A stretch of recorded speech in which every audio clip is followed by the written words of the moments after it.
나폴레온 힐 성공의 법칙. 국내 최초 완역 정본. 최신 개정 증거판. 나폴레온 힐 원저. 김정수 편저. 오하이오주 켄튼시에서 나에게 강연을 해달라는 연락이 왔다. 큰돈을 들여 강연을 홍보했기에 많은 사람들이 모일 거라고 예상했지만 기대에 찬 나의 예상은 보기 좋게 빗나가고 말았다. 하필 같은 날 두 대기업의 기자회견이 열리는 바람에 오직 13명만이 내 강연을 들으러 왔던 것이다. 하지만 나에게는 믿음이 있었다. 단 한 명을 위해서라도 최선을 다해야 한다는 신념이었다. 그래서 나는 강당에 사람들이 꽉 찼다고 내 자신에게 최면을 걸고 최선을 다해 강연을 했다. 그러나 강연 도중 나는 치밀어 오르는 불쾌감을 견딜 수 없었다. 운명의 여신이 나에게서 등을 돌리는 순간이었다. 과연 내가 강연에 성공할 수 있을 것인가 하는 의구심이 나를 짓눌렀다. 마음 깊은 곳에서 난 실패했다 는 생각이 밀려왔다. 당시 나는 그날의 강연이 내가 거둘 성공의 토대를 만들 거라는 사실은 깨닫지 못하고 있었다. 그날 나의 강연을 들으러 온 13명 중 켄튼 지역신문의 발행인 밀렛이 있었던 것이다. 사실 나는 강연을 마치고 13명의 희생자 중 누구의 얼굴도 마주치고 싶지 않아 조용히 뒷문으로 빠져나와 호텔로 돌아와 버렸다. 다음 날 밀렛은 나를 자신의 사무실로 초대했다. 그날 우리 두 사람은 많은 이야기를 나눴고 특히 그는 내가 살아온 이야기를 듣고 싶어 했다. 나는 그에게 길고 지루한 이야기를 듣는 것이 싫지만 않다면 기꺼이 하겠노라고 했다. 그는 흔쾌히 내 이야기를 청했고 재미없는 사소한 일들까지 전부 말해달라고 했다. 다시 한번 부탁드리지만 당신 인생에서 가장 빛났던 순간만이 아닌 실패와 좌절에 관한 이야기도 빼놓지 말고 해주십시오. 저는 모든 면에서 당신의 영혼을 관찰하고 싶습니다. 무려 3시간 동안 밀렛에게 내가 살아온 이야기를 털어놓았다. 숨긴 것은 아무것도 없었다. 나의 고뇌와 실수, 행운이 나를 그냥 지나쳐버렸을 때 나 자신의 감정에 솔직하지 못했던 일 등등이었다. 아울러 내가 어떻게 성공의 법칙에 관한 철학을 구상하게 되었는지, 자료는 어떤 방식으로 수집했는지, 그 자료들을 어떻게 선별하고 보관했는지 하나도 빠짐없이 상세하게 이야기했다.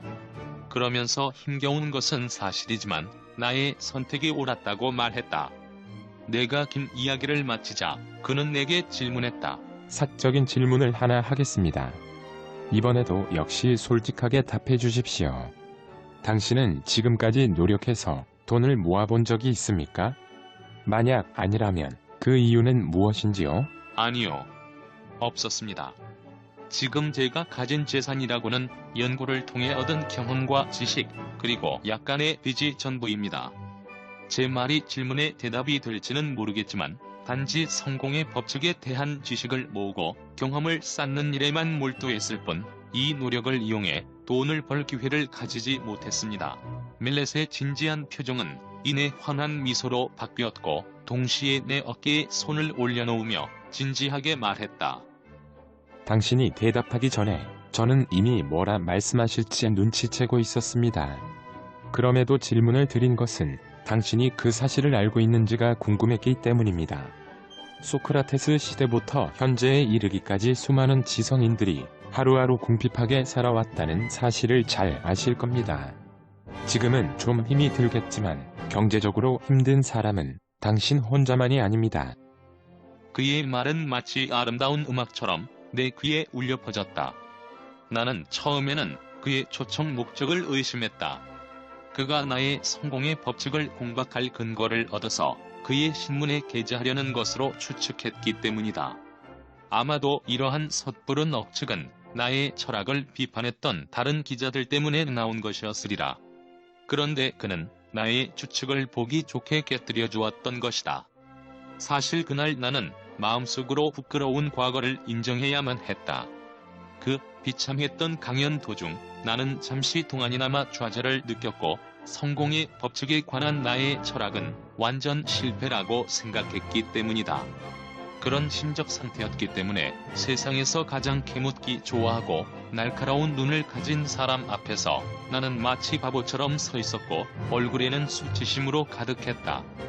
그런데 이 절망스러운 상황들이 오히려 나에게는 어떤 깨달음으로 다가왔다. 내 머릿속에는 온통 패배자에 관한 생각뿐이었다. 나는 이 생각을 밀렛에게 털어놓았다. 밀렛은 깜짝 놀라 되물었다. 예? 이것이 실패라고요? 그렇지 않습니다. 당신은 당연히 실패와 잠깐 동안의 좌절을 구분할 수 있으실 줄로 압니다. 그러면서 그는 차분히 말을 이어나갔다.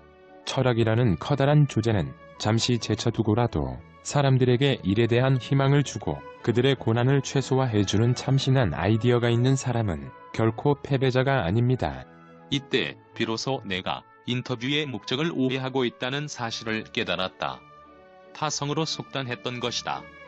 그 후 이야기는 잘 진행되어 그의 사무실 나오기 전 우리는 이미 비즈니스 파트너가 되었고, 더욱 놀라운 것은 그가 자진해서 켄튼 지역신문의 발행인을 그만두고 나의 일정을 관리해주는 매니저 일을 맡기로 한 것이다.